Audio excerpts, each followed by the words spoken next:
para penghobi di seluruh Indonesia, kembali lagi bersama vlog kita yaitu Aquatics Indonesia. Seperti biasa kita lebih mengedepankan edukasi, pembelajaran dan wawasan untuk dunia ekosistem. Kali ini kita kedatangan tamu lagi nih teman-teman. Ini seorang penghobi aquascape, sekaligus dia itu adalah pembudidaya aquascape yang memang cukup terkenal. Kalau saya tahu itu di Indonesia pusatnya itu di Gunung Bunder. Jadi Gunung Bunder itu memang ada salah satu kecamatan yang memang pengrajin dan penghobinya itu di sana satu kecamatan dia adalah petani aquascape. Nah, salah satunya tamu kita ini nih. Ini namanya Kang Martin. Apa kabar Kang Martin? Baik. Jadi dia jauh-jauh datang dari Bogor ke kita sambil membawa oleh-oleh. Sekaligus kita mau coba untuk kupas tuntas tentang bagaimana nanti ada tips dan trik kalau memang ada pemula-pemula yang mau coba untuk berbisnis dari tanaman-tanaman aquascape, atau misalkan nanti ada juga sejenis-jenis tanaman-tanaman apa aja gitu. Nah, ini jagonya Kang Martin. Nah, yang pertama saya mau tanya gini nih Kang. Jadi aquascape kan sebenarnya masuk ke Indonesia tahun 90-an ya, kalau nggak salah ya. Tahun 90-an itu diperkenalkan oleh Takashi Amano ya di Jepang ya. Dan sampai saat ini 2020 itu memang banyak seller-seller yang istilahnya pemula-pemula yang memang itu apa namanya, dia membudidaya sendiri gitu ya, khususnya mungkin di Bogor ya kan ya. Di Bogor saya kira tuh banyak banget sih, banyak banget. Tapi saya lebih percaya ke Kang Martin karena Kang Martin itu lebih senior, dia lebih lama banget lah pokoknya. Gimana kita kesan-kesan untuk farm-farm atau pemula-pemula yang memang coba untuk di dunia pembudidayaan tanaman-tanaman aquascape. Gimana maksudnya dia di budidaya? Iya, jadi untuk orang-orang awal nih, kesan-kesannya sekarang kan banyak nih ya. Apakah memang, kayak salah satu teman saya di Cianjur, dia seller, wah orang coba saingan gitu kan, atau wah saya banyak saingan nih, takut dagangan kita nggak laku gitu kan. Apakah memang kita rangkul mereka dan kita ajarkan mereka supaya mereka tuh menjadi pengusaha gitu kan. Nah, menurut kesan-kesan buat Kang Martin sekarang kan lumayan banyak yang bermunculan ya. Banyak sekarang di Indonesia aja udah banyak. Udah banyak ya? Udah banyak banget di aquatic. Ya, aquatic ya. Kalau zaman dulu kan saya ingat Aquajaya ya. Aquajaya sekarang udah banyak. Dari tahun 2007 saya main aquatic, sekarang udah nama banyak. 2007 ya? Iya.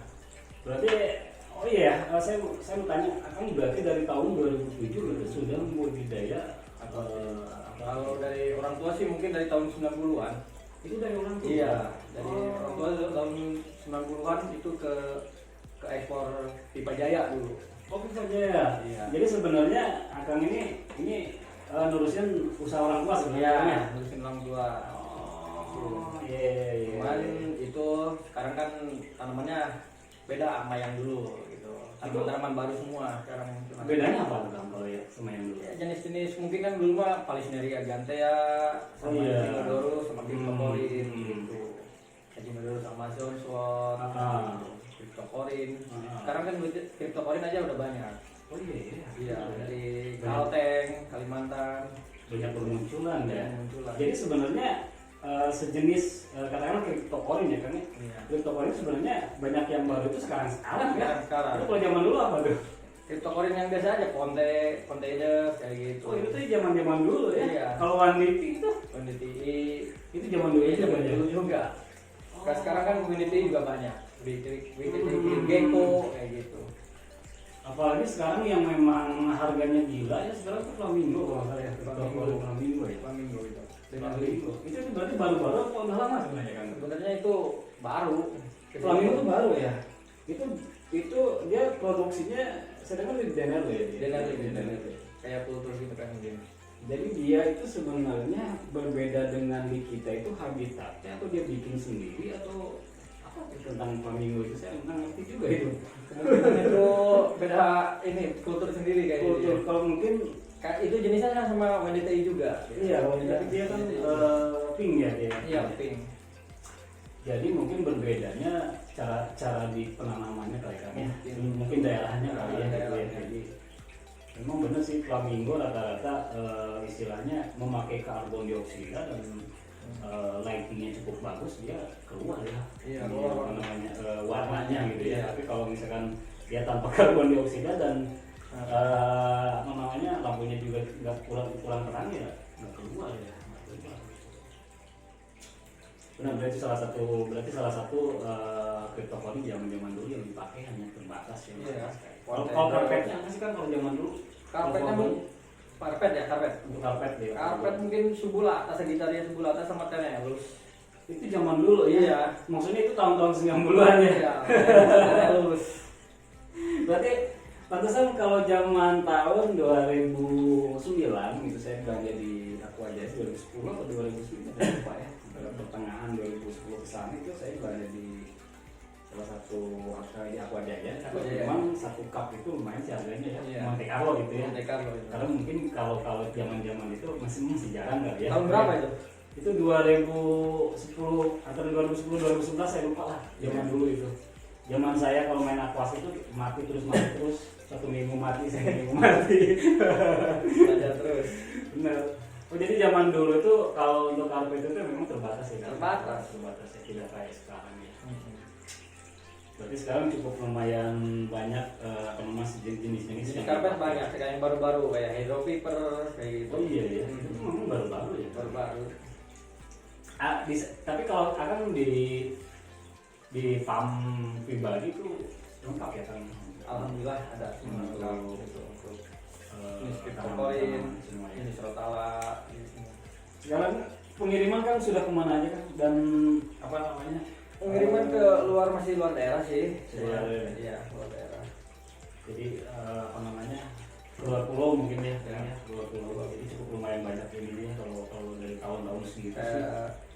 Udah cukup lama dan memang sudah cukup menguasai lah kalau menurut saya sih. Makanya saya sangat percaya dengan Kang Martin ini ya untuk support dari tanaman-tanaman gitu. Jadi apakah memang teman-teman di rumah pun juga bisa langsung ya Kang ya, bisa langsung ya, atau bisa melalui Aquascape Senayan Indonesia, atau bisa langsung ke Kang Martin pun juga bisa. Itu semua tanaman sejenis aquascape sangat lengkap. Berarti kayu-kayu pun juga ada ya kan? Kayu ada. Ornamen pun ada. Ornamen kayak batu, kayu. Oh sejenis batu-batu ya, untuk pasir ada. Lengkap. Berarti memang sangat Aquascape lengkap. tanamannya ada gitu. Jadi karpet, foreground, background. Karena memang di Bogor mendukung sih yang cuacanya PHN juga bagus. Kalau di Cianjur kan hanya tempat-tempat tertentu saja sebenarnya. Mungkin kalau untuk ke Cianjur mungkin kesininya mos mungkin ya, main mos ya. Karena suhunya dingin. Rata-rata orang-orang perusak saya bilang sih ya. Kalau komunitas tidak saya bilang perusak karena memang ya mau dikatakan apa lagi ya memang perusak karena menurut saya sih kalau mau diambil ya diambil sepenuhnya saja. Tapi mereka kadang-kadang sih diambil semua itulah yang jadi alam berbahaya buat teman-teman aquascape, apalagi teman-teman penghobi, itu kan merusak alam. Itu yang saya kurang suka ya. Padahal kalau misalkan hanya mengambil secukupnya aja lah. Secukupnya aja gitu. Biar mereka tumbuh lagi gitu. Itu kan bagus. Sambil pembelajaran juga dari adaptasi. Benar kan ya? Iya. Jadi ya tips untuk para penghobi untuk pemula kalau ngambil jalan tanya dulu yang tahu apalagi ke Kang Martin apa aja yang ada di alam, katakan mos gitu. Dan itu pun juga istilahnya ya beda lah, darat ya Kang gitu ya. Darat bukan. Adaptasinya lama itu. Berapa lama itu kan adaptasi? Lumayan juga sih, ada 7 bulan, 7 bulan. Dan itu tergantung karakter semuanya juga, iya.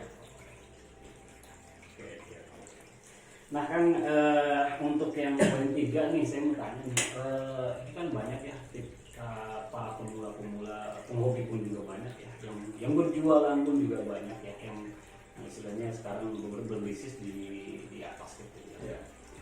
Tapi Tapi saya tidak membahas untuk orang-orang yang memang sudah paham dengan dunia aquascape. Tapi untuk saya sih lebih targetnya ke pemula-pemula. Jadi saya lebih merangkul mereka, memberikan edukasi ke mereka, dikasih pelajaran mereka biar mereka tidak salah gitu kan. Nah sekarang ada tips nggak kan untuk teman-teman pemula ya?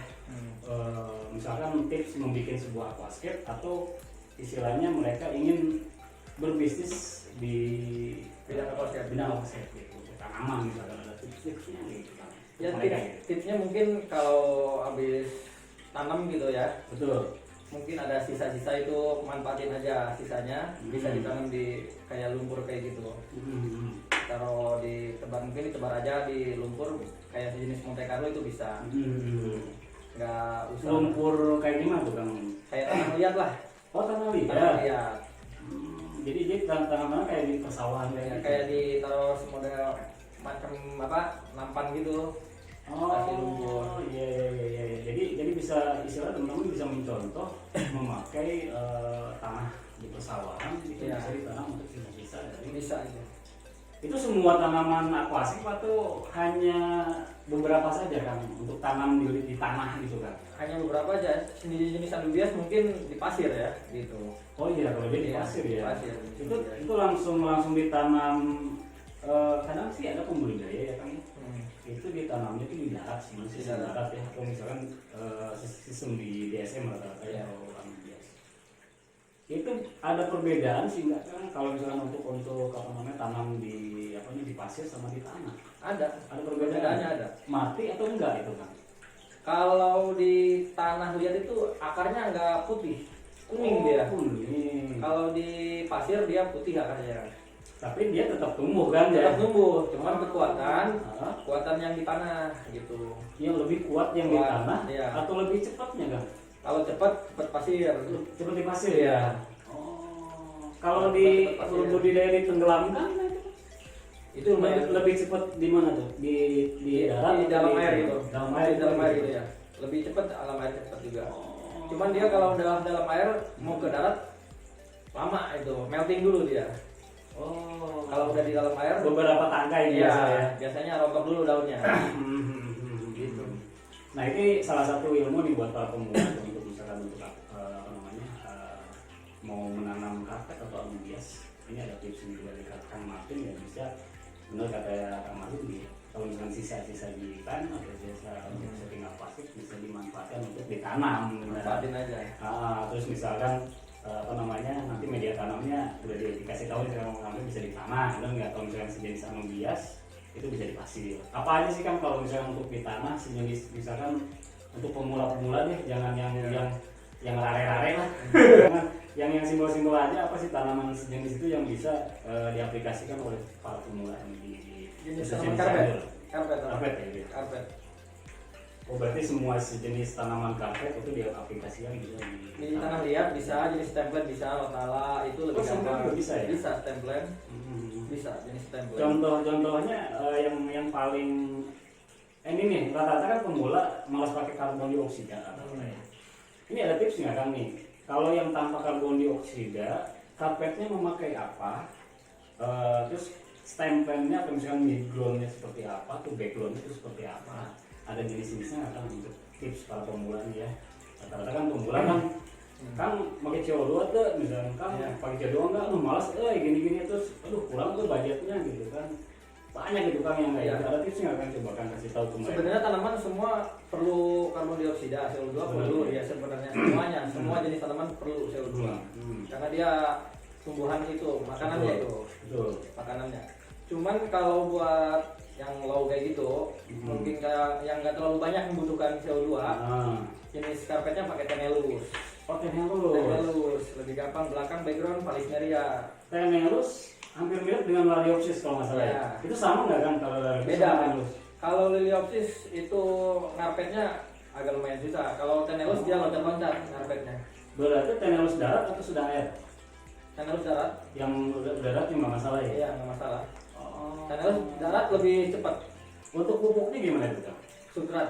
substratnya betul. Dia pakai pupuk atau misalkan dia soil atau pasir malam? Pakai plasma aja di bawah pupuk bisa. Oh bisa gitu Iya. ya. Lampunya nggak terlalu ini juga bisa. Jadi untuk karpet nih teman-teman dengerin bisa pakai tenus. Pakai tenus untuk karpet ya. Untuk Karpet. yang lain-lain mungkin belum bisa. Tenelus sebulatan dulu gampang lah. Sebulatan. Nah sekarang untuk stempelnya apa nih Kang Martin nih? Atau misalnya dia kalau dimensi kecil atau dimensi besar kan kalau rotaran bisa di tengah ya. Iya. Kalau di dimensi yang 1 meter 2 meter sebenarnya rotaran bisa dijadikan karpet Iya. dan itu kalau untuk stempelnya apa tuh? Palisneria mungkin. Itu palisneria. Jenis palisneria di belakang. Enggak untuk stempel. Stempelnya. Stempel di kayak sejenis Rotala lah atau Ludwigia. Ya mungkin SP Green kayak gitu. Itu ya. Iya. Terus apa lagi tuh Kang? Untuk jenis-jenis Ludwigia, Rotala, Ludwigia. apa ini nih. Kayak sejenis ini nih gampang nih. Bapak mau Moneri ya. Moneri itu gampang ini, nggak terlalu membutuhkan CO sebenarnya. Hidup dia. Kalau Rotala HRA atau Red Cross, kalau nggak Rotala Refondifolia itu sebenarnya injek nggak sih? Itu lampunya juga harus Terang ya. harus terang gitu. Kalau nggak terang dia mentoknya warna coklat. Iya, iya, Yang bakalan iya. merah. Terus daunnya mungkin agak lebar kalau nggak banyak CO2 gitu. Jadi mungkin kalau kita memakai stempel mungkin lebih ke Iya. apa namanya lightingnya udah Iya. cukup ya. Gitu ya. Harusnya lightingnya cukup kalau pakai stempel jenis-jenis yang merah begitu. Kalau nggak cukup ya mungkin dia mati sigar hidup tak mau. Nah, kalau untuk belakangnya nih Kang atau misalnya tanaman yang diikat apa aja sih kita tambah karbon dioksida selain dari anubias dan multifarang tambah karbon dioksida tips-tipsnya para Jenis pemula apa itu ya? Tanaman kayak apa tuh? hidrofila mungkin ya. Hidrofila bisa ya, ya. Pinang D3 ya. Tidak tidak. Pinang D3. Yang penting dia dingin. Oh, suhu yang Iya, yang yang ini. Kalau misalkan untuk echinodorus bisa juga ya. Echinodorus bisa. Yang Kayak Black Amazon kayak gitu. masuk Bisa. itu bisa juga tambah karbon dioksida ya. Bisa itu. Itu syaratnya Yang apa? merah Mereka sudah air atau darat gitu ya? Sama aja apa? sama aja. Sama aja. Kayak jenis Java Peron. Oh, Yang penting dia dingin dia Java Peron. suhunya ya. Suhunya dingin. Nah gitu teman-teman, jadi ada sebuah tips nih untuk tambah karbon dioksida dari Kang Martin tadi. Karpetnya bisa memakai tenalus, di midground yang bisa memakai jenis-jenis rotala karena banyak tadi yang sudah kita sebutkan, yang backgroundnya bisa memakai tadi yang disebutkan juga. Jadi cukuplah ya, ini tips sangat bermanfaat sekali. Ini Kang Martin untuk yang terakhir nih, para pembisnis atau para seller-seller di Indonesia kan cukup mulai bermunculan yang baru-baru nih Kang. Iya. Kalau saya bilang sih mereka belajar aquas ya, itu tidak harus istilahnya, bahkan ya kalau menurut saya itu wajib mempelajari lebih dari 3 tahun. Kalau 1 tahun kayaknya menghafal Tanaman aja aja. isinya minimal 3 tahun ya. Tapi saya lihat di sini banyak seller-seller yang memang baru-baru, yang baru-baru udah betul, udah mulai bisa dagang. Nah, benar. Jadi Udah kadang-kadang bisa. dia mengeja bahasa pun juga udah salah gitu ya. Ada tips dan tipsnya nggak buat mereka itu untuk bagaimana mereka supaya bisa untuk berbisnis, terus mereka itu supaya istilahnya benar untuk mengarahkan kepada apa namanya, kepada seller-seller yang membeli ke mereka, atau konsumen yang membeli ke mereka. Tips-tipsnya nggak untuk yang baru-baru gitu ya. Tipsnya mungkin harus hafal dulu jenis tanamannya, karakternya. Itu wajibnya Ya, ya. kayak gitu. Betul. Karakternya harus hafal dia tanamannya kayak gini. Sebelum dia menjual ke orang. Ya. Harus tahu jenis tanamannya, namanya dan itu karakter yang diperlukan. Karakter kayak jenis Ludwigia, kayak hidrofila itu beda. Itu beda ya. Beda, Harus jenis dipelajari rotala dulu gitu. ya. Kalau hidrofila mungkin kayak Echinodorus tuh. Echinodorus itu kan keras-keras. Jadi tipsnya harus menghafal tanaman Iya, dulu ya. iya. Berarti dia memang harus punya dulu dan Iya. mempelajari dulu ya. Dan memang dia harus menguasai, benar-benar menguasai apa namanya, berapa ribu tanaman, dan Iya. dia harus benar-benar berpengalaman barulah dia Sambil bisa- belajar lah mungkin kayak sambil gitu. belajar gitu Sambil ya. belajar sambil mengetahui sedikit-sedikit dari aquascape itu. Berarti ya nggak cukup waktu 1 bulan 2 bulan untuk belajarnya. Bisa otodidak juga, mungkin dia lama-lama hafal lagi. Benar. Hafal. Benar. Nah ini teman-teman, saya kira saya pribadi sih sudah cukup ya, sudah cukup mengerti, sudah cukup paham karena ini salah satu yang saya disebutkan di daerah Bogor gitu, yang memang sama saya sudah rekan baik dari dulu. Jadi istilahnya salah satu tips, salah satu manfaat dari vlog ini sangat-sangat bermanfaat sekali untuk para pemula, para penghobi khususnya di Cianjur. Tadi banyak sekali yang kita harus petik pembelajaran di aquascape, ada cara pembudidayanya, ingin menjadi pembisnis, tanaman yang tanpa karbon dioksida, dan tips-tips yang tidak boleh dilakukan itu sangat-sangat banyak sekali yang tadi kita bahas ya. Baik teman-teman, saya cukupkan sekian. Mudah-mudahan vlog ini bermanfaat. Kalau memang merasa vlog ini bermanfaat buat teman-teman, ingat ada subscribe di bawah. Dan terima kasih, sampai jumpa, sampai ketemu lagi di Aquascape Indonesia. Terima kasih Kang Maya. Ya, semoga di jalannya. Amin, amin.